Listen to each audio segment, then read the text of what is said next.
welcome everyone. As I said earlier, we have close to 300 people registered for this this webinar. So thank you very much. We're thrilled with the response, and it talks to the quality of the panelists that we have. It's a nice, cold, snowy day here in the Northeast, so I don't think there's anything I'd rather be doing than sitting inside on a webinar. So I hope everyone out there is safe and warm wherever you are across the country as we deal with yet another curveball thrown at us this year. We will be recording this conversation, as I said, and we're posting it to the fdra.org website. And so you can go there later to view this, as well as other events that we're running at the FDRA. If your company is a member of the FDRA, then you are a member of the FDRA, and I encourage you to search fdra.com to find a wide array of services, resources, information, and seminars that we offer. In the chat box, we're going to post some of the upcoming events throughout that are coming up in the coming weeks, so be sure to check those out as well.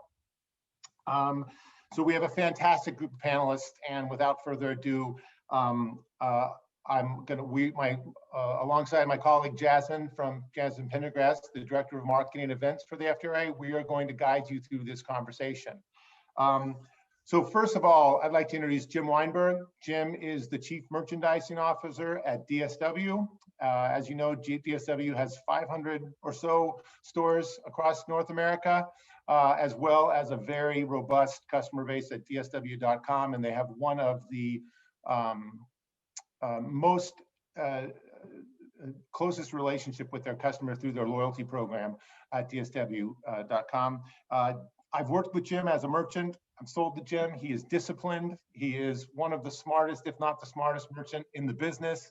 And I describe him as a way that he uses data and all the information that he has at DSW to then come up with a decision based on intuition that he's built over years in the business. I believe you started your career at May Company. And I did. Also at May Company, Greg Petro started his career there. And Greg and I were talking the other day about there's a lot of people in our industry that started in that. Our second panelist is Greg Petro. He is the CEO of First Insight. And First Insight is really pioneered predictive analytics and using the consumer's voice to make more informed decisions. Greg is a true retail expert. He writes for Forbes. If you haven't read his articles at Forbes, they're very insightful. He lectures at Columbia University, as well as other universities. And he's a great blend of traditional retailer meets a technocrat. So Greg, welcome, thank you. Jim, welcome, thank you. And Jasmine is going to introduce Anna. So we have Anna on today from Volumental. She's the Chief Revenue Officer. Anna was actually one of Volumental's first 10 employees. Anna was lead on securing and onboarding New Balance, Bayer, Fleet Feet, and Roadrunner as her as Volumental partners. Today, Anna leads the sales and customer success teams at Volumental and is working on the commercialization of Volumental's new products on e-commerce. So thanks for joining us, Anna. Nice to meet you. Thank you, Jasmine. Nice to meet you. Okay. Well, without further ado, we're going to jump right in. All of the profiles are in the chat box. All of our profiles are in chat box. If you want to hit on those and find out more information or join each other's networks, feel free to do so. So as we go in, the topic today is consumer attitudes, consumer trends as we emerge from COVID. A shoe sales report came out last week that December was down 20% in shoe sales. We see continued reluctance and confusion about what's happening out there. Obviously, once we get into the year, we're going to have very, very meetable comps to go up against. So I think there's some good things on the horizon for ourselves. But the future does appear brighter. When it's going to happen? That's what we wanted to talk about. So let's start off with Jim. Jim, the first question is how can we learn from history about how societies emerge from these type of pandemics, and what do you expect in the short run in the next coming months? Sure, thanks, John. So when this all happened, I started thinking, I vaguely heard about these things in reading history books and things like that, but I never expected in my wildest dreams, nor did I think most people, to ever have experienced this. And I've said to our teams lots of times as we've navigated our way through this, I do not have a book I'm pulling off the shelf to tell me how to navigate the waters of a COVID experience. But I do think history, John, can be a guide. So some of the things that I have read about is think about the Black Plague led to the Renaissance, and the devastation from a global event like the Spanish flu led to the Roaring Twenties and the economic revitalization of the country. And then even later in history, we first in the 30s had the Dust Bowls, then we had the global depression, then we had the devastation in the world of the Second World War. And then that led to the suburbanization of the entire world, as well as the information age. And what that sort of led me to think about and gives me hope is when these horrible things have happened throughout the history of the world, something much better always happens in the future. It's just so different. The future is so different than the past that it's hard to imagine it. And, you know, I think about my own mom. So my mom grew up on a farm outside of the city of Boston. She could never have imagined growing up on that farm in the 30s and then living through the Second World War, that she would be living in a suburb of Boston. She'd be able to go back to the farm that she grew up on in, you know, less than 40 minutes. And that towards the end of, my mom's since passed away, towards the end of her life, she'd be shopping digitally at Saks. Like, the future is so different, it can be so much brighter. And I think what it tells me is you've just got to be nimble. Like, none of us know what the future is going to be. We have bits and pieces of what we think it's going to be, but we just have to stay really nimble and listen to what our customer is telling us, because I don't think the customer has any idea what the future is going to be. I do believe, though, that the biggest societal change that will come out of this is the way people work. And so what I mean by that is, you know, we've grown up in a world where you were expected to be at work in a physical office 5 days a week. That was already starting to change. But now, throughout the entire world, we've demonstrated that we can be just as efficient working from wherever you need to be. And that, I think, will be a huge change, and that will change people's footwear needs forever. Now, that's my own intuition. That doesn't mean it's factual. And like I said, we've got to stay close to the customer to see what the future is going to be.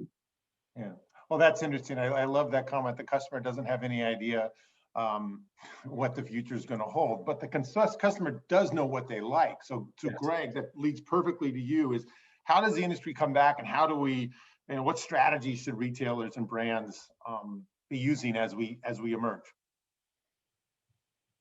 You're on mute, Greg. Yeah, that's the quote of number one top quote of 2020, I think. I got to figure that out by now.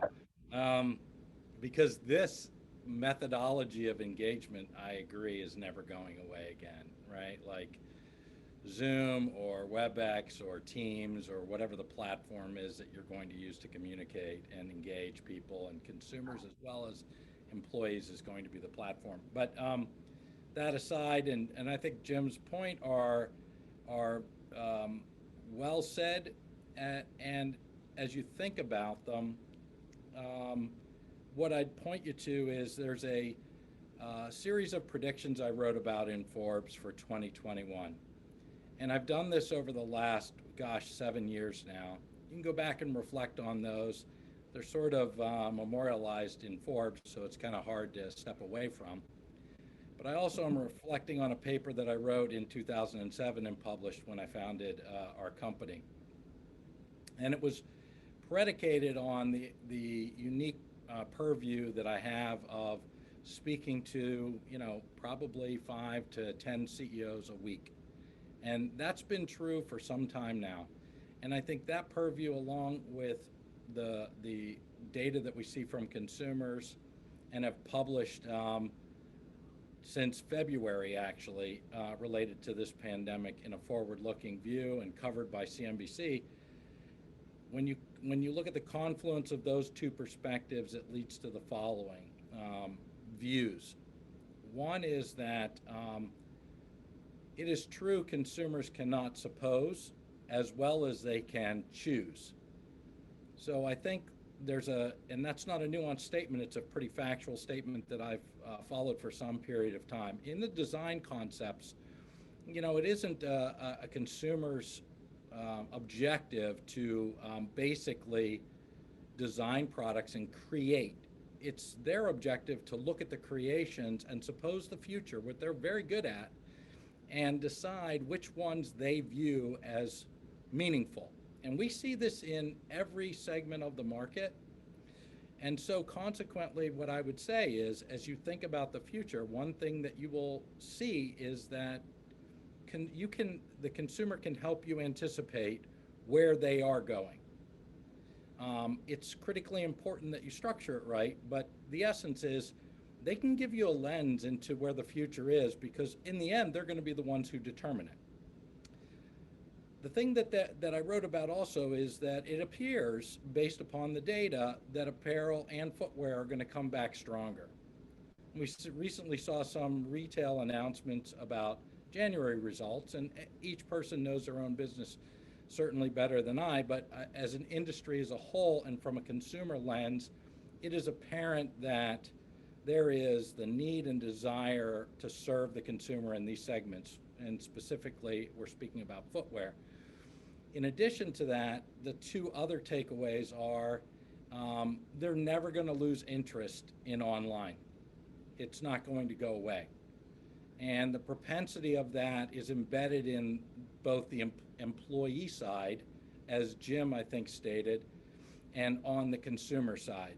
So our data, and this even holds true for our own company, as we surveyed and engaged with our own employees and consumers at large to understand, and the national population, if you look at the data that we've published, indicates that the online business trajectory is going to continue. That doesn't mean that people with stores are in a bad situation.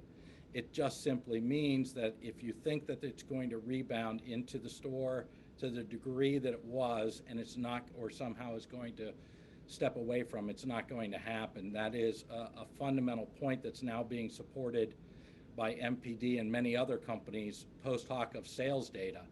But remember, we're making these statements in advance. And specifically, baby boomers are the bellwether of that, because their adoption of online business models are continuing to accelerate. And I don't see that happening just by ease of use. Now, what that means is you need to think about your business model and understand how they'll choose your product at the right time. The last piece that I'll bring up is casualization's been a trend. It's only going to continue for some period of time, right? And while we're seeing consumers, and we can talk about this, where a consumer wants to purchase certain things and to what degree they want to change their set of products from like casual to more dressy, we can show more data. But I think as it stands right now into the foreseeable future, the casualization is going to occur. Now, what we're also hearing, and I think we're all sort of aware of it from the news, is, somehow yesterday I heard a quote that the new normal might happen by this Christmas. So we got to think about, my statement was 2021 is going to look a lot like 2020. And that was back in November or December of last year when we were making these. And I think that's what we got to keep in context of it. We can look beyond 2021 and talk about some of the trends that we're seeing there or what consumers are saying, but that's the essence of it. Thanks, Greg. Oh, great. Thank you. You mentioned a couple of softwares that people have been using, like Zoom, and other, opportunities for us to meet. So I was thinking for Anna, how, from your perspective, how has the pandemic been a catalyst for how technology is being used? Like, how do you see it from your seat? Yeah, thanks, Jasmine. That's a good question. And thanks, Jim and Greg, for very thoughtful and macroeconomic answers to these questions. So I've been reflecting a lot of on this, and I think that we have seen a big shift in how retailers are using technology in stores to be able to provide better shopping experiences, whether it's through enabling social distancing by using technology that reduces the need to touch people during the checkout process or during the try-on process. But I've also reflected that, interestingly, I don't think there's been the same shift in e-commerce.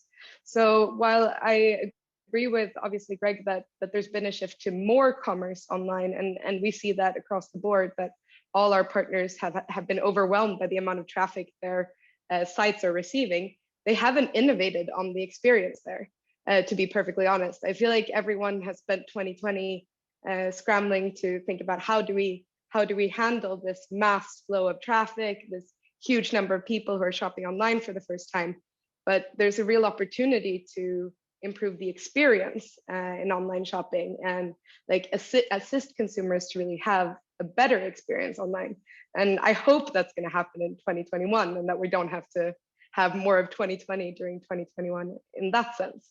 But if I bring it back a bit more to what Volumental does, one thing that we've seen is that before 2020, we obviously had many retail partners around the world using our technology to capture customer data in stores, specifically to scan customers' feet and then use that data to recommend shoes. And what we saw during 2020 is that tons of customers that had had this experience before the pandemic tried to re-access their data. They looked up that email they had received where they had a 3D scan, and then they contacted the retail stores and said, I've shopped with you before, you scanned my feet. How can I now get a new pair of shoes that are using this technology? And I thought it was interesting because that was driven in many cases by the shoppers themselves more than by the retailers. And here we really have an opportunity for retailers to proactively step up and start offering that to their shoppers. Great, thanks, Anna. Great, thank you all. Just a reminder, there's a Q&A button. If you'd like to ask questions of the panelists, we will try to get to it at the end of the call, so feel free to enter questions into the Q&A. So just bring it down into more of a micro, I want to talk more about the mindset of the consumer. And so Jasmine, I want to start with you. And one of the things you and I had a conversation about was the fact that the inauguration was one of the first fashion events that you saw, just as you saw people dress. So how has that lack of those in-person events over the last year changed, influence the consumer? Yeah, I think a lot. I think everybody was on Instagram and Twitter just loving the fashionable moments that we got at the inauguration. It was like one of the first times that we got an opportunity to all kind of come together and talk about what we like and things like that. So it did really remind you of how much we're missing out on those times. I think also people are still buying what they like. I think people are still anticipating that time and that moment for themselves. So I definitely think people have been investing in, and even, talking to the team when we talk on our weekly meetings and talking about how we've invested in more outdoor wear. I've bought more, comfortable shoes for walking and taking those breaks throughout the day while working at home. So you do see that, but I think people are still very anxious to get out and still be able to, show off their own fashionable moments as well. Excellent. Yeah. Greg, First Insight's been conducting consumer studies all throughout the pandemic. Can you share some of your individual learnings? Sure, John. And I would say, first of all, let me encourage anybody on the call, please go to our website. We, according to CNBC and other reporting mechanisms, media, we were the only company who has longitudinal data dating back to February. So we were kind of a little early in collecting this data. All of the reports that we've done were as a service to our industry. There's no cost to them. So whether it be early February, but you can look at all the longitudinal data, and it breaks down by segment as well. So I would encourage that because we want to help the industry as a whole. The last data set that we shared, and it'll talk about some fundamentally, I think, interesting facts. 1/3 of Americans are not comfortable actually receiving the vaccine. Now, as a data company, we're not interested in pejorative statements as much as we are trying to understand and predict. And so what this led to was a series of questions to uncover what did that actually mean. A couple things that I'll share with you. Number one, about 60%, in fact 61% of Americans said they would cut back spending significantly if there's a national lockdown. And the only reason I bring this up is keep in mind, some people have mentioned most recently that because of the variants that there may be a larger explosion to COVID. Hopefully we're not going through that, but if there is and the economy were to lock down, Americans are preparing for that in some way, shape, or form. For those who do want to get the vaccine, a little less than 60%, but very close to 60% basically said, hey, listen, even after we get the vaccine, we're not going to be going into the store, we're going to be shopping online. And 2 data points around that, you can see the data for yourself. 44% said they will shop for footwear in store, either less or the same amount. So that's something to understand. And as it relates to other categories surrounding that, apparel, electronics, beauty, it's about the same. And there appears to be a level of discomfort on a consistent basis that we've looked across, and longitudinal data means from this point in time to this point in time. Between men and women, there's a disparity of about, it's a significant 20% basis point, percentage difference, that they feel more comfortable, men versus women. But overall, it's still pretty high and about the same as when it was early in the pandemic in that March timeframe, around trying on shoes in store. So what does this mean? And one of the pieces that I'm writing about is going to be online in Forbes shortly. It's probably going to come out this week or next. And it will also talk about what I call the new markdown model in online, which is people are buying multiple products to try them on and then returning significant portions of this. And it's a holding cost factor. You may actually be able to get a higher AUR online, as we're seeing, but it erodes based upon holding costs. So there's something to be thought about as a strategy, especially for companies who have stores, because this can be a strategic advantage for you. The last piece that I would share is that it seems critically important, based upon the data that we're seeing from customers who are working with us, that the marketing message about the BOPIS, buy online, pick up in store, curbside pickup, all of this confluence is massively important, and if targeted appropriately with messaging, can actually convert at a higher rate. So there is an aptitude to drive towards this and not just simply ignore it, but I think there's an opportunity for a number of companies to connect with the consumer at this stage, given the fact that they still have and are reflecting serious concerns. Excellent. Greg, someone typed in the text box to get access to that data that copy that you're referring to. Is that just on firstinsight.com, or is there? If you go to First Insight, one word, firstinsight.com, and you look under, I'm not exactly sure which page it is. It probably is under blogs and news. You should be able to download it from there. Okay, great. Thank you. Anna, and I just see that Matt just put First Insight into the text box, chat box for everyone. Anna, how have consumer expectations changed from your point of view in regard to consumers' habits of shopping and retail in general in the past year? Yeah, I mean, I have to agree with Craig that obviously there is a continued skepticism towards going into retail stores, and we can certainly see that in our data as well.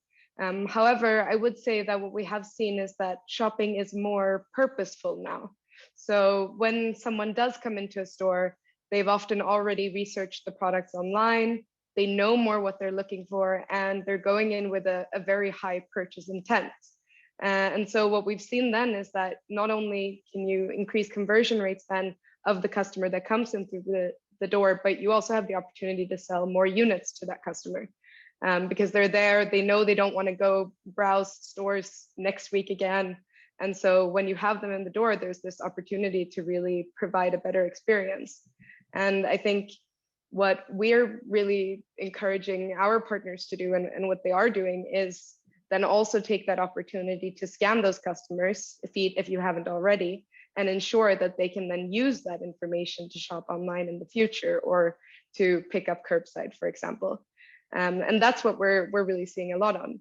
But the other consumer trend that I started alluding to previously is that while many people have now shopped online for the first time, Greg, you mentioned baby boomers, for example, I think there really is still this big opportunity for e-commerce to step up and make that experience better and more delightful. Because quite frankly, if you go to Amazon.com and you type in a pair of sneakers, or you type in a refrigerator, you're going to see roughly exactly the same product page for both of those. And it doesn't make sense in 2021 that the experience of shopping for shoes and shopping for a refrigerator are so similar. I think customers are expecting us to solve fit. They're expecting retailers and brands to really guide them so that they can stop buying those 3 pairs and needing to return 2, because even though shipping is much easier now, returns are easier, payment is easier, it's still a pain, and we need shoes that fit. So I don't think we're there yet, but certainly I would agree that those retailers and brands like DSW, for example, that have both a clear online presence and a physical presence, they have an opportunity to create an even better shopping experience than those that are purely online. Great, thank you, Anna. Thinking about that, like Jim, what are your thoughts on how COVID has changed traditional seasonal cycles, and like what consumers are expecting to see in the stores in the next coming months? You know, I went in the mall recently and did a little walk around, so I'm curious what your thoughts on that. Well, I think the biggest difference is that people are buying much closer to need. I totally agree with what Anna said. The consumers are doing the vast majority of their research online and then deciding, based on what they see on your e-commerce site, what they're going to purchase in stores. So, you know, we all know that e-commerce has grown as a percent of total, but there is, I think Greg alluded to this, there's still a place for stores, whether you're using the stores as a fulfillment site, or the customer wants to buy online, pick up in store, or it's curbside, however they want to interact with you. I think, John, to sort of answer what you're saying, consumers are buying much closer to need. That hasn't changed due to COVID, but they're not going to buy sandals in the winter, and they're not going to buy boots in the summer. The cycles are much closer to what the traditional seasons are. And I try to remind people of this all the time. Like, fall doesn't actually start until the end of September, and winter doesn't start until towards the end of December. And as retailers, sometimes we forget that because we want to start the season in advance. The customer's mindset is really based on what their life experience is towards the weather. And so it's still unfortunately cold and snowy outside, and people are still transacting in boots, and they will shop online to sort of browse of what sandals look like, but they're not ready to transact. But the world has changed in terms of, you know, it's one channel to most consumers, and then where they choose to transact is what's important. But you need to be able to tell the story online. And touching on something else that I believe you touched on, Anna, is e-commerce needs to change so that the experience is more personalized to you, and having a vanilla landing page is not going to be acceptable in the very near term. So what I want, with all the data that websites aggregate, when I hit a website, it should be different than when Greg hits it or when Anna hits it, because it's almost like going back to traditional retail of the 50s when you walked in a store and the salesperson knew you and said, "Hi, John, we got these new ties in," which no one wears anymore. It has to replicate that. And that, I think, is what you were talking about, Anna. That is the next wave of how does e-commerce, whether it be in the beauty space, that this treatment would look great on your skin tone, replicate what the in-store experience was, or on the footwear side. I know, Anna, you like the latest in runners, but I've seen your browsing history, and I know sometimes you're interested in fashion dress. And so I'm going to curate a page of things that you're interested in. And that is, in my mind, the next wave of how e-commerce takes us into the future. Right. Jim, I think we're really fully aligned there. And honestly, I would challenge you to take it one step further, because as you said, I think now most retailers with a somewhat built out e-commerce strategy, they have the data to be able to fully personalize a curated selection. But my dream and goal and ambition is that we will move to a time where I also don't have to select my size. Because at some point, if I've been shopping at DSW for a long time, I've bought products already, why wouldn't the best fitting product for me already also be pre-selected? And exactly. I think that's when we can really start, offering those rich experiences. Think about how retail's changed. Like sort of the example I used with John, it's in retailing of the 50s and 60s, you had a dedicated salesperson. They knew what your fit characteristics were, and they served you a product. That has to be replicated in the digital world. And it's going to be the price of entry. It's not going to be, oh, this would be a nice to have. It's sort of like, you think of DSW's been in e-commerce longer than most retailers. But, I remember when people were talking about, well, no one's ever going to buy shoes online. Clearly, it put those people that had that mindset behind an adoption of e-commerce. Yeah, that wasn't that long ago. And now, since I ran an e-commerce startup, I do remember people saying, no one's buying clothes online and no one's buying shoes online. Right. Clearly, we'll buy anything online. Well, one of the things that I, want to talk about, Jim, with you specifically is, I was been involved with the Fashion Footwear Association of New York, and I think fashion brands have taken, fashion dress has taken taken it on the chin the last year as America has casualized. And so very succinctly, how is that category? How is the dress category going to reemerge? When is, I think, Greg, you mentioned casualization is not going to change. It's going to be here to stay. But how is the dress category going to reinvent itself with that reality? And how do you see, how do you see that emerging in the coming months? Sure. Firstly, I'll start with, I don't think it's ever going to go back to the size it was. And again, start with how I began. None of us know what the future is. But what I am seeing is glimmers of hope. And what I believe, and reading lots of other things, having people that I know in the apparel industry, is that when customers feel slightly more comfortable going out, that it will be more occasion-based. So on the female side, if you are going out for dinner with your friends or your spouse or whatever, you're going to want to dress up slightly more than you would have pre-pandemic. And so your footwear needs will be more for that special shoe, because you're not going into an office the same way you were before. And on the male side, it might be a more polished sneaker rather than just a pair of runners that you have. And so I think it becomes more occasion-based. I don't believe, John, it will ever come back to the way it was. But again, like this caveat, I could be wrong, but I am seeing glimmers of hope. Like I am seeing some things start to sell,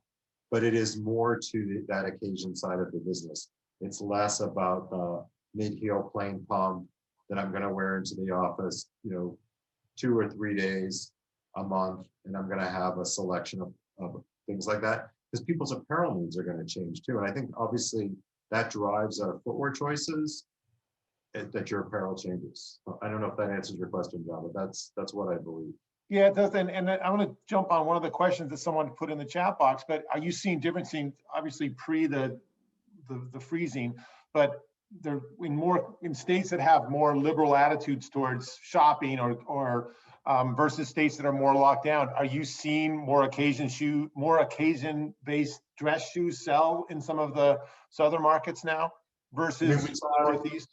throughout the whole period, because the South had different lockdown criteria than the northern states, we saw differences.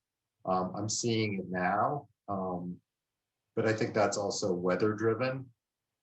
But as we went through the summer, we did not see the normal pickups in some of the more opened up sandalized footwear that you normally would have seen, because people were still in the middle of trying to figure out what's happening in our whole society. As we moved through the fall season, even when I think about the dress boot business, people are tired of being locked in their house, and it does appear that more people are going out. I know New York just opened up restaurants for in-person dining. It's more that I'm going out one time a week and I want to look nice, both for men and women, and I'm going to buy something to fit that occasion. So it's not like I'm going to wear a dress shoe in the traditional sense every day, because I'm not going to have need for it, because I might work from home 3 or 4 days a week. But that one day I'm going out, I want to look really nice. And we are seeing that. We're seeing glimmers of hope. I do not believe it's ever going back to the way it was, though. Yeah, I think those are great points, Jim. Greg, Jim talked about the difference in consumer needs. So how can retailers and brands ensure that their product assortment and prices are aligned with the rapidly changing consumer? Yeah, thank you, Jasmine. And I think the point is here quite accurate. It's kind of like predicting the stock market. No one really knows how a stock is going to perform.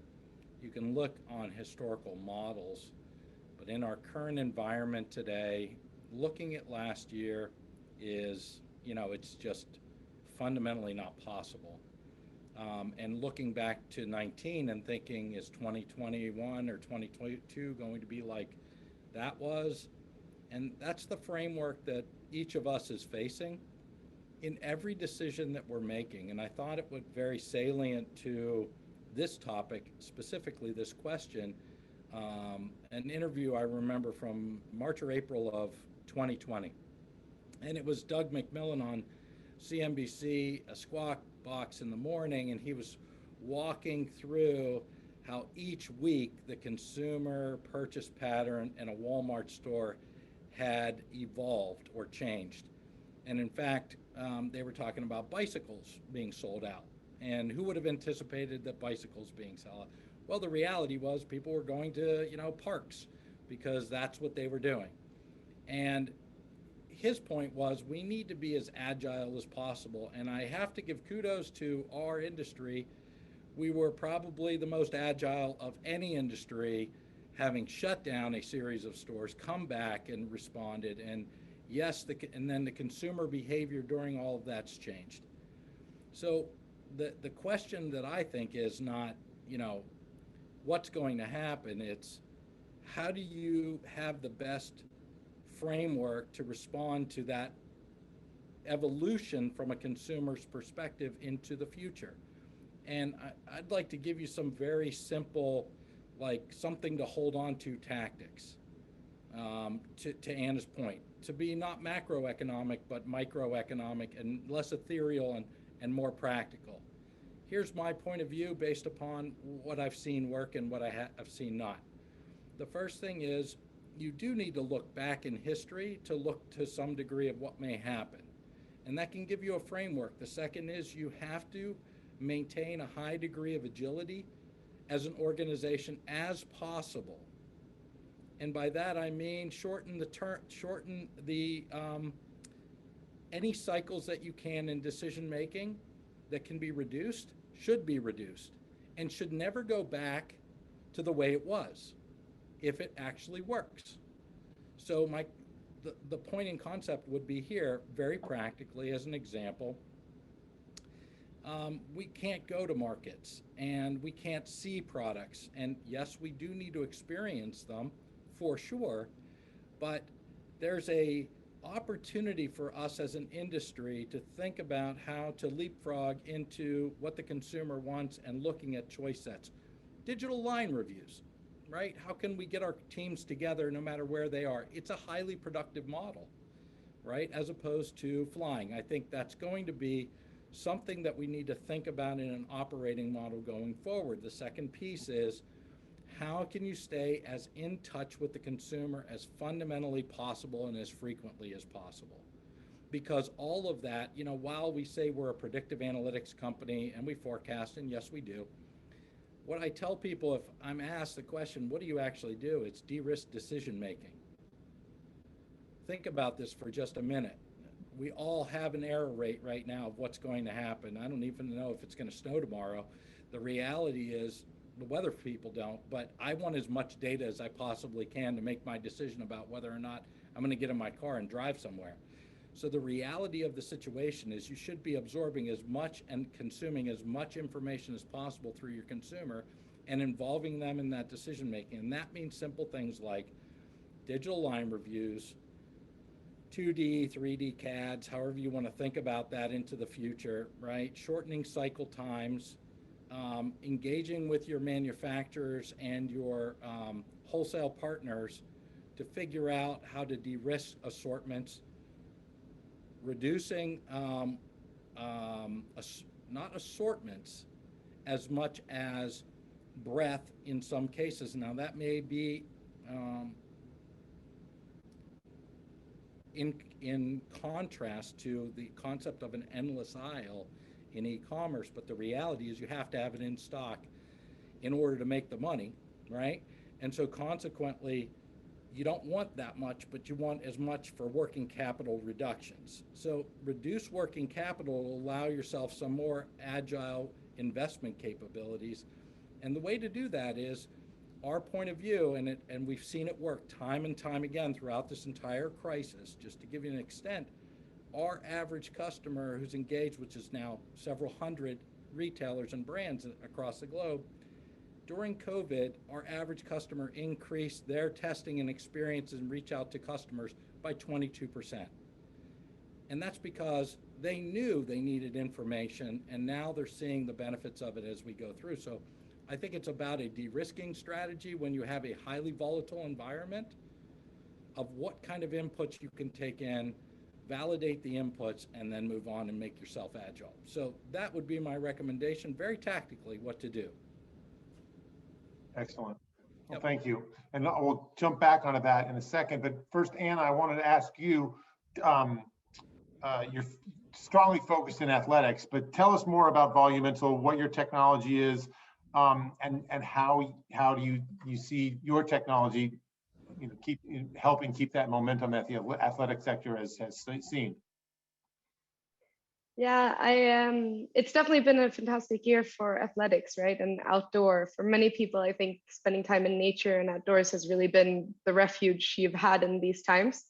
But I think it's also a bit of a self-fulfilling prophecy, in that the athletic sector had an advantage already going into this, in that they've always been the most technology and innovation forward. And I'd even argue that like some of the biggest athletics companies see themselves even more as tech companies than as footwear companies. And I think that then transitions quite well into Volumental and what we do, in the sense that we're really all about helping footwear brands, retailers, be able to transition and blend that digital experience with the in-store experience, and make sure that you're offering your customers a customer journey that's based on technology, but also has that personal touch and the brand values. And so we do that by helping retailers capture the data on their customers' feet and then connecting that to their shoes and how they fit. But really, it's all about building those meaningful relationships and understanding your customers. And I think that's what both Jim and Greg have been touching on as well, that we really need to like stay on top of like, how do we adapt to what's happening now, what customers already know, or even what they don't know in terms of where they're going moving forward. And I do agree with Jim in that I don't think this means that there's only a space for the athletic sector moving forward. I think there is a space for dress shoes, for other types of footwear, because ultimately I think what's happening is that people are embracing more, what do I want to wear? What makes me feel good and in which setting? And personally, I can see myself getting dressed up even to stay in the comfort of my own home, because that's something I like to do for my own sake, even if it's not a need. And so I think it's on retailers and on brands to keep engaging with all elements of who we are, because while casualization is great and that it's, you know, we all like to feel comfortable, ultimately I think most of us have some other drives also that appeal to who we are, and those brands and retailers that do best are the ones that delve into really understanding their customer, like using everything they know about their shopper to provide them with a personal experience, to provide them with products that they want and that are really rich. And you can do that in a way that isn't creepy, which I think is often the worry people have when you talk about data and privacy and all these things.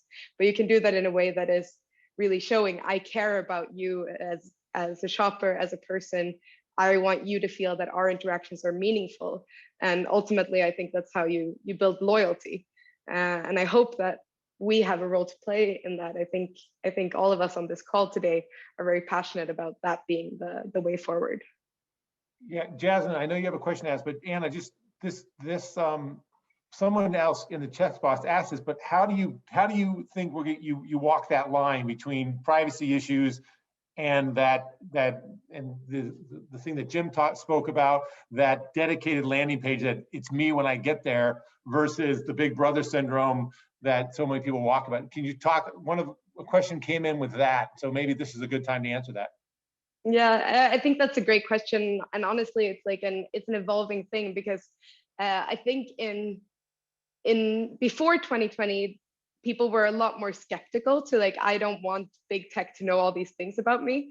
But all of a sudden, when you couldn't go to stores or you couldn't visit, maybe move around as freely as you wanted, then it became a blessing that, okay, there is someone who knows something about me, and now I can tap into that data to have a better experience. For us, I think in the end, it comes down to that you have to always remember that the customer owns their own data. So I own my foot data, you own your foot data, John, you own yours, Jasmine, and it's a privilege to be able to use the information we have about shoppers to guide them to a better experience. But it's a privilege that we should always allow people to revoke when they no longer want it. And so I think that's the line to walk. And then it's quite individual and generational. To be honest, I like to think that I'm young, but my 18-year-old niece, she doesn't think it's creepy at all when people know everything about her. She just thinks that's great. Oh, I can get the best products because these advertisers know me.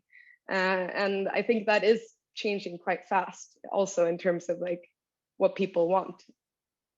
Thank you. Jim, Greg touched on it a second ago, but and this kind of lends into what we're doing, but DSW is using First Insights. Can you talk a little bit about what your expectations are, what the program's about, and what you're hoping to find? Well, as I told you earlier when we started, John, I'm about to go to a meeting to find out some predictive analytics on some things that we're working on. What Greg and I have spoken about, and what I think the future is that how can we use data through our own customers, meaning the loyal, we have 30 million active rewards members at DSW. How do we use data of what people want to help predict the future? It doesn't mean that it totally replaces buyer instincts or the people on the wholesale side using predictive analytics of what they want to put in front of customers. But it's another data set and it's another input. So if you think about a traditional buyer wholesaler relationship, the wholesaler showed the buyer the shoes, the buyer said, I don't like it, or I do like it, or we've sold things like that before, or for whatever reason, they made the decision to purchase. This is adding one other layer, and it's the most important layer because it's your customer. So as long as you pick the correct customer cohort set and you're using the data in the right way, I think it can be another data point. So, you know, for us, the way we're using it is in some of the things that we're making major placements on that are for our own proprietary brands. It will help us decide when two things are similar, which one to buy. Because I think, John, you touched on it. You have to stay in stock. And that is a major goal for us as we move forward. How do we stay in stock to a better degree? Because if you think about everything we've talked about, for us, the stores become warehouses even more to a degree in the future than maybe they were even in the past. That customers want to be able to go to a store, find what they want, and pick it up, or, you know, in the future have it delivered in a much faster way than they were in the past. But that having that ability to narrow it down, I think, Greg, you touched on it, of having slightly less breadth and more depth in the things that you're deciding on, but having another data point to help you make that decision is really important. And that's what that's what I'm going to the meeting for in, I guess, 15 minutes to look at in some of the selections we're about to make, you know, what has the predictive analytics from our own customers told us. Great. Going to jump to some of the questions that are coming in. We have lots of good questions coming into the chat, to the question and answer box. Greg, I'm going to point this one towards you, and it comes from Farrell Morris, but are you seeing in your data an increased drive towards connectivity that people are wanting, that people are craving, in terms of, and how is that manifesting itself in the information that you're seeing? Sure. So when you think about it, customer engagement. So first of all, recognize that we're all sort of in the same boat together, right? Situation of COVID, and somewhat sequestered in our own buildings or homes or offices, and not traveling and doing all this other stuff. And when we think about consumer engagements, I'll just give you some interesting facts. So I told you increased exposure in customer engagements going out from our customers, which are retailers and brands, and thank you for that comment earlier, Jim. I'm humbled to serve your company, and hopefully we do well. At the same time, I would tell you the consumer is thirsting to engage with brands and retailers. And how do I know this? It's not an anecdotal statement. I will tell you this. Our conversion rates, so first of all, just think about an email going out to a consumer. And I'll give you a couple straight facts out of our database of the world, which only is about, you know, I think 10 million data points a month at this stage. Conversion rates are about 2 times higher, in some cases much as 5 times higher on the open rate when you engage a consumer to have them listen or work with you. So that's first, as opposed to an offer. At the same time, you would say your e-commerce division or your online business might say, well, I want to use that resource to try to drum up business. Here's what's interesting. The average consumer engages through our technology for nearly 5 minutes for that brand, meaning on behalf of your brand or retailer, 5 minutes. Think about that for just a minute. It's a long time, and an 85% completion rate. And at the end of that, the conversion rate, we have the capacity for them to click and say, hey, I've been looking at these sandals, maybe for spring, I don't know, or these boots right now because it's snowing. The conversion rates are 10% higher. That's 1,000 basis point improvement in conversion rates when they've engaged with you for 5 minutes. It's an authentic experience that allows them to then go with that whole process and say, I want to help the brand, and by the way, I want to buy more. And so there's a wealth of information that can be then fed into marketing and help you understand what that consumer wants next and how they want to be served. So that's a Right. simple answer to that question. Okay, great. Anna, two for you, and I'm kind of blending a couple questions here, but someone asked how easy is this customizable website going to be? And also with another question which related to the same answer is, or the same theme, is how, without people being able to go into stores and use your machine, how close are we to a device on our smartphones where we can scan our foot and have 3D technology? So how easy is this, how do you see this fruition of more customer-based knowledge at websites, and how until you can have more information on your phone versus a physical scanner? If you would have asked me a year ago, I would have said that the ability to have this technology on your websites is very easy, because we were 100% convinced that this was going to come to fruition in a pretty large way in 2020. But I started out this talk by saying that I think I was a bit underwhelmed by the e-commerce transformations of 2020, because I think everyone went into survival mode, and it was just like, how do I ensure site performance doesn't go down? How do I ensure we can fulfill all the orders we're receiving? So it ended up being harder than I thought. That said, that gave us a lot of time to make our role in that easy. So now it's very easy to get certain elements of that personalized web experience happening.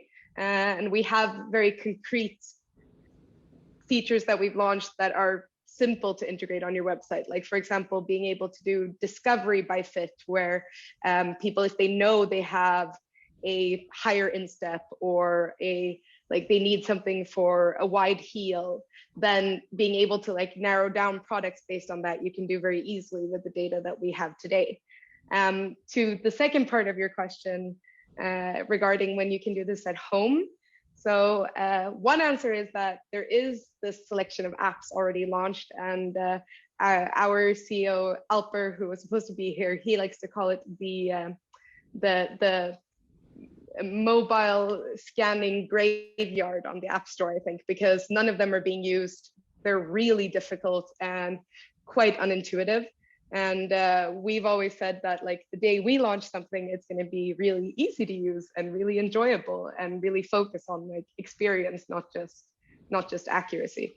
And we're very close. So soon. Good. Well, we look forward to that, and we'll get you back on when it's ready.